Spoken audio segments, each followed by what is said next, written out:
의료기기 효과성을 보여주는 데 필요한 것이 객관적인 데이터인데요. 이때 많이 사용되는 것이 임상 논문 실험이죠. 보험 수가를 받기까지 이미 여러 웨어러블 심전도기의 논문이 인용되었을 거고요. 지금도 병원에서는 활발히 연구를 진행 중에 있습니다. 우리나라에 출시된 웨어러블 심전도기 가운데 최근에 발표된 임상 논문이 있어서요. 오늘은 이 부분에 대하여 함께 이야기를 나눠보고자 합니다. 바로 대웅제약에서 판매하고 있는 모비케어라는 웨어러블 심전도기입니다.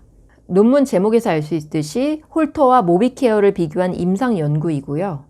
여기서는 모비케어를 가리켜 어드시브 패치 타입 디바이스, 즉 부착되는 패치 타입의 기기죠. 논문에서는 줄여서 APD라고 부르고 있습니다. 이 연구는 프로스펙티브 코호트 스터디인데요. 전향적 추적 조사라고 이해할 수 있습니다. 여기서는 홀터와 웨어러블 심전도기의 심방세동 검출률이 각각 어떻게 되는지 비교 추적하는 거예요. 즉, 홀터가 심방세동을 잘 찾는지 아니면 웨어러블 심전도기가 잘 찾는지 알아보는 연구라고 이해하시면 돼요. 그런데 이런 스터디 디자인은 모비케어뿐 아니라 다른 웨어러블 심전도기 회사도 일반적으로 진행하는 연구인데요. 왜냐하면 웨어러블 심전도기는 홀터가 가지고 있는 아쉬운 점을 극복하기 위해서 개발된 제품이잖아요. 때문에 정말로 홀터보다 나은지, 정말 홀터보다 더 잘 부정맥을 찾는지 확인해 볼 필요가 있어요. 웨어러블 심전도기는 오래전부터 개발을 해왔기 때문에 다른 회사들도 임상 연구를 아마 연수를 적게 해서라도 진행을 했을 겁니다. 발표를 했냐 안 했냐의 차이인 것이지 회사들은 자체적인 데이터를 가지고 있을 가능성이 높아요.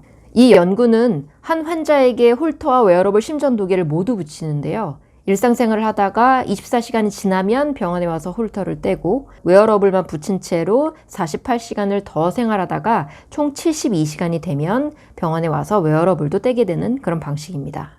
이 연구에 참여한 환자 수는 모두 210명이고요. 환자는 과거에 심방세동을 받은 적이 있고 또 홀터 기록 감시를 처방할 수 있는 적응증이 되는 환자들을 대상으로 리크루팅하였습니다. 지속적인 심방 조동이나 심방 빈맥이 있는 환자들은 제외하였는데요. 때문에 연구 중에 심방 빈맥이 발견되었거나 부착한 그 기가 몸에서 떨어져서 처음 24시간 동안 홀터와 웨어러블 심전도기에 측정이 안 되었던 환자들은 제외되었습니다. 총 200명을 대상으로 연구 결과를 도출하였습니다. 환자들의 베이스라인을 살펴보면요. 평균 환자는 60세이고요. 남성과 여성의 비율이 7대3 정도 됩니다. 절반 이상이 고혈압이 있으셨고요. 파록시스말 AFib 있는 환자는 68%이고요. 퍼시스턴트한 AFib 있는 환자도 32%나 됩니다.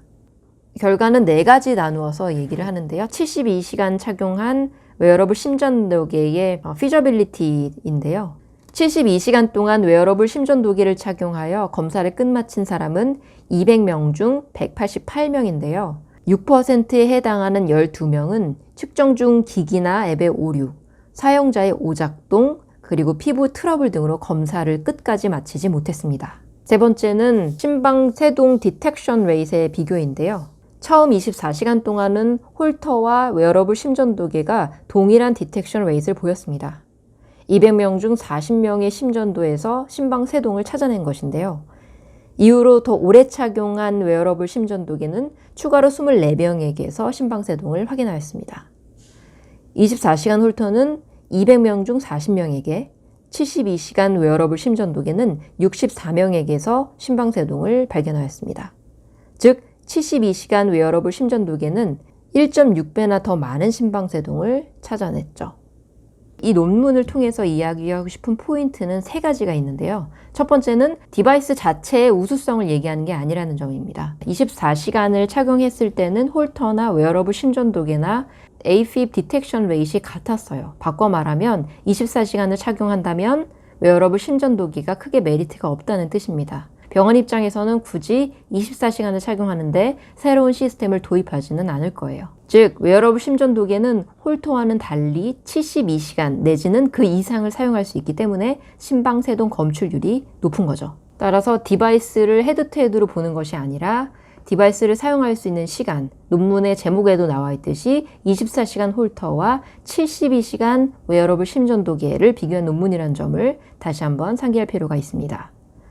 두 번째 포인트는 심방세동의 검출률에 대한 얘기입니다. 이 결과값으로 72시간을 착용한 웨어러블 심전도기가 1.6배나 더 많은 심방세동을 발견하였죠. 다만 이 논문을 근거로 하여서 웨어러블 심전도계가 심방세동 검출률에서 객관적으로 어떤 포지션에 있는지는 얘기하기가 좀 어렵습니다. 쉽게 말해서 연구 전 검사가 있긴 하지만 우리가 정답을 알고 있지 않잖아요. 210명의 환자 중에서 심방세동이 있는 사람이 정확히 몇 명인지 몰라요. 다만 웨어러블 심전도계가 홀터보다는 더 찾더라 이겁니다. 그렇기 때문에 예를 들어서 같은 72시간을 착용했을 때 다른 웨어러블 심전도계가 더 찾을 수도 혹은 못 찾을 수도 있고요. 아니면 이 연구에 사용된 웨어러블 심전도계를 더 오래 착용하였을 때 어떻게 될지도 모릅니다. 그래서 단순히 이 논문을 가지고 웨어러블 심전도계는 심방세동을 잘 찾는다 라고는 말하기 어렵습니다. 이 논문은 24시간 홀터와 비교하니 72시간 웨어러블 심전도계가 심방세동 검출률이 더 높았다라는 것을 확인한 겁니다. 네, 세 번째 포인트는 피부 가려움증으로 인한 측정 실패에 대한 해석인데요. 다른 논문에서 보면 스킨 트러블로 인한 측정 실패가 4% 정도 되는데 이 논문에 쓰인 모비케어는 1% 정도라고 나오거든요.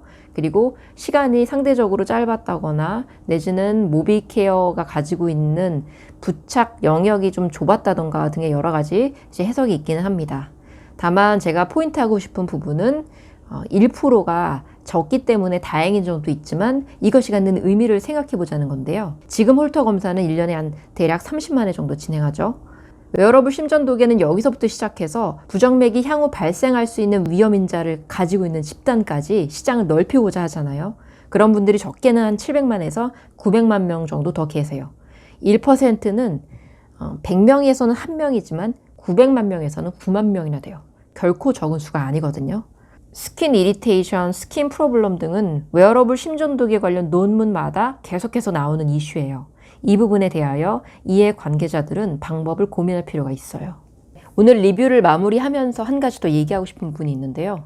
이 임상연구의 환자 모집 기간은 2020년 10월부터 그 다음해 9월까지이거든요. 1년 동안 210명의 환자를 단일 기간에서 모집하기는 쉬운 일이 아니에요. 게다가 일반인도 아니고 과거에 심방세동을 진단받았던 사람을 대상으로 하기에 모집단도 적고요. 연구 집중도가 꽤나 높았다는 것을 짐작할 수 있는 부분이에요. 산업계와 의료계에서 얼마나 웨어러블 심전도계에 관심을 갖고 열과 성을 쏟고 있는지를 확인할 수 있는 간접적인 지표라고 생각합니다.